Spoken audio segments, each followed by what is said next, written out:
Yo, how's it going, YouTube? This is Vinny, and I am coming at you with the very first episode of a series that I will be doing on my channel for none other than EVE Online, baby. I love this game. I've been playing it maybe for like 6 days so far, so I'm still a complete and utter stupid-ass noob, but I love it, and I've really been enjoying the areas that I've been focusing on. And I will talk to you a little bit about that, and I will introduce you to the game, introduce you to a couple of my plans that will be in action within the next couple of weeks. And yeah, this is a little bit more of an introduction type update video, you know, telling you what's going on my main character and telling you about some ideas and some plans I have for the future for this character, and also some ideas I have for installments into the series. So let's go ahead and jump right in. Connecting. Vinny Nukem right here. Already have 43 million ISK, which is interstellar credits.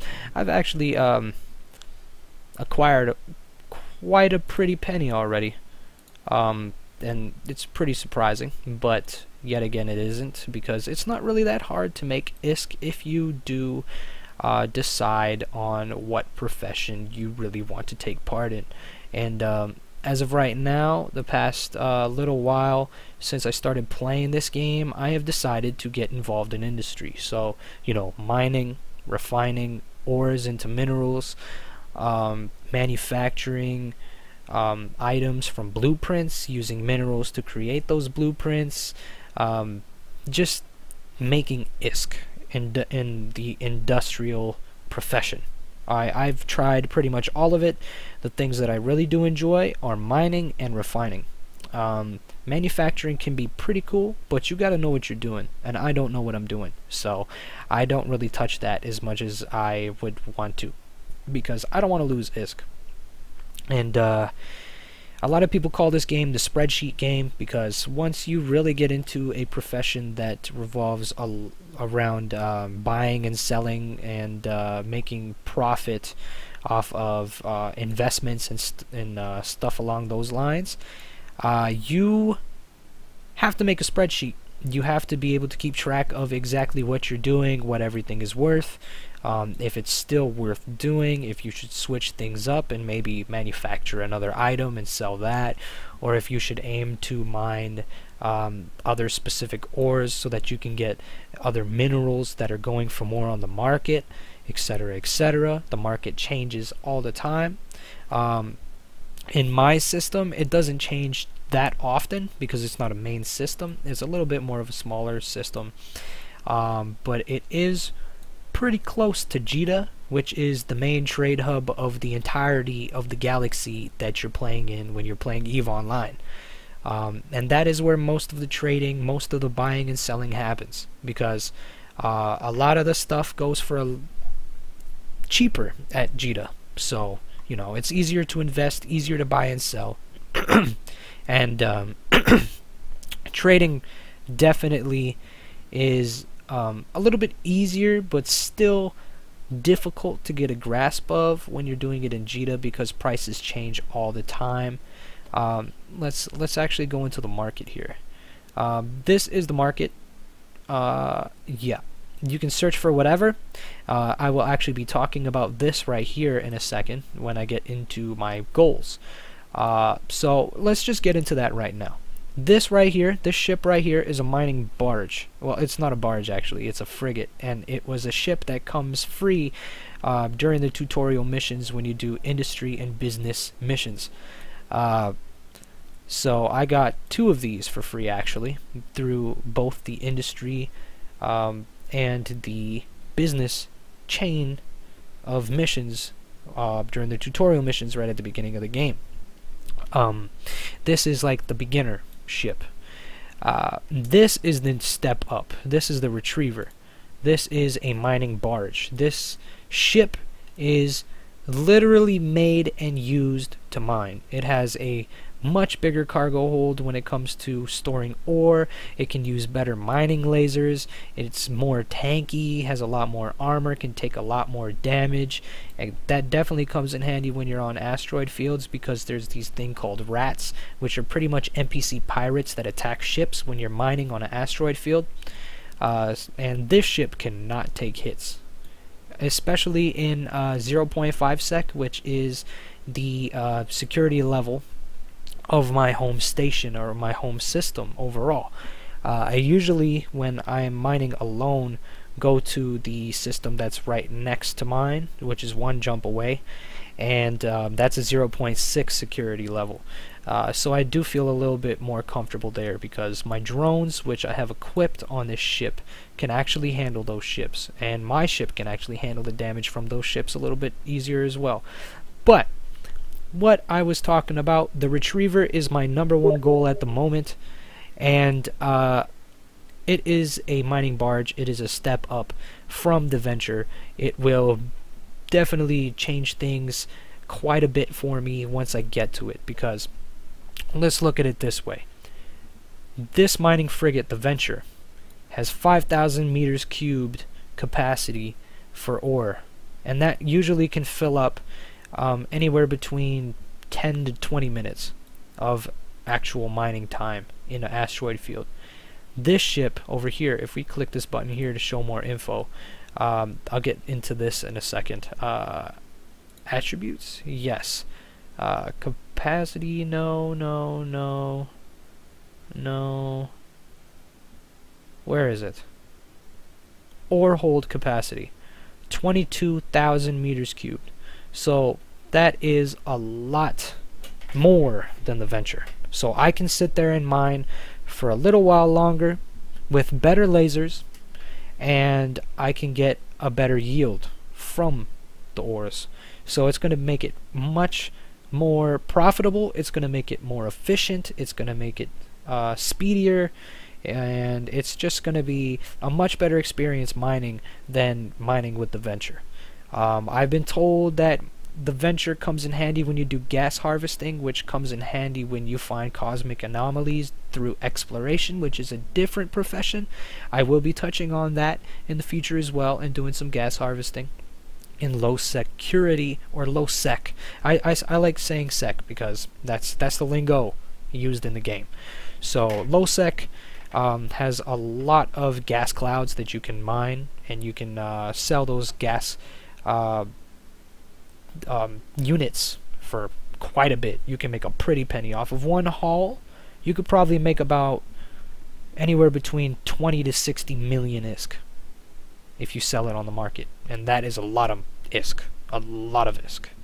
So I'm definitely gonna be saving my Ventures and doing that in the future. Let's look at requirements here. These are the skills that you got to level up. If we look over here on my character sheet here, and we click open training queue, I am training only one skill right now, because it does take quite a bit of time, and it is the last skill I need in order to train the last skill required to use the Retriever. So right now I am leveling up industry level 5, and it's going to take 4 days and 12 hours to finish. That's real time. So what day is it today? I don't even know what day it is today. It is Saturday, January 18th, and it will finish 4.5 days from now. Sunday, Monday, Tuesday, Wednesday, Thursday and a half. Yes. So that's when I'm gonna be about ready to use a Retriever. And then at that point I'm probably gonna have to level up some more skills in order to use fittings. Fittings, here, let me open up the fitting thing right here. There's a button right here on the toolbar, fittings. This is the fittings that are on my Venture right now. This is a very beginner friendly ship. It wasn't very expensive to fit. You know, you got some fittings over here, and one down here. These right here are the mining lasers. These are miner 2s. These are tier 2 miner lasers. There's also miner 1s that are supplied to you during the tutorial. This just, you know, it gives more yield, and it also gives more range. that you can be away from an asteroid to mine it. This is a small shield booster. What this does is pretty much heal your shield a little bit quicker when you have it activated. I use it when NPC pirates attack me on the asteroid belt, and to just heal up my shield. Usually when I do that, I turn one of my lasers off so that I don't use a lot of my capacitor, and I can just continue healing while they're attacking me, while my drones are attacking them. And then over here we have a survey scanner. I use this to scan the asteroid field so that I know exactly what ores are in the asteroid field. It comes up with a list, and then I can lock onto those ores and mine them if I am in the appropriate distance range from that asteroid. If I'm not, then I can click on one of those asteroids and I can approach it until I am in range, and then I can stop and start mining. And then over here we have the mining laser upgrade 1. That's pretty much I don't really know. Let's see what it does. Description: increases the yield on mining lasers, but causes them to use more CPU.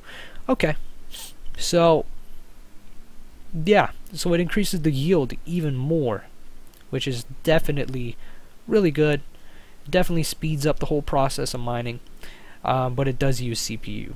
And that's two other things you got to be careful of when you're fitting a ship. You cannot overuse the power grid or the CPU. If you do, then you pretty much won't be able to use shit on your ship. As of right now, I have only 40.8 left out of the 276 power units that I have available in my CPU, and 39.8 out of 51.8 in my power grid. So yeah, I've been using quite a bit just to be able to fit these. I did have a few more fittings on here actually, but it was really taking a toll on my ship, and it was really hard to run my mining lasers, so I took them off. It was actually an afterburner, which makes my ship go faster when I'm just traveling in space and not warping. We're actually going to undock, and we're going to go do a little bit of mining while I talk to you about my future plans, probably that are going to be taking place within the next couple of weeks. This is outer space. We are in the Caldari section of the galaxy. So yeah, that's that. Pretty much the only thing that changes are the looks and the atmosphere. When I say looks, I mean like the looks of the jump gates, the looks of the stations, all that kind of stuff. And then atmosphere, I mean like the colors and the different clouds and the different planets in the systems and whatnot. It just changes colors and stuff. And yeah, that's really the only change. There's also changes with NPC pirates. There's different NPC pirates in different sections. There's different ores in different sections, in different security levels and everything. It just ranges quite a bit. One thing also I did not show you in the fittings section when I was looking over all my fittings and stuff on my venture is that I have drones attached. I have 2 hobgoblins. These pretty much attack any NPC pirates that attack me while I'm mining, because my ship is made pretty much just for mining. I don't have any guns on it, so if I were to fight the NPC pirates myself with my ship, it would be impossible because I don't have any guns and I'd just get hit to shit. So I got these drones to help me survive while I mine. But anyways, my future plans that will be taking place within the next couple of weeks. I am planning on training some of my combat skills because I want to start getting into mission running. I'm going to work my way from level 1 missions all the way to level 4 missions.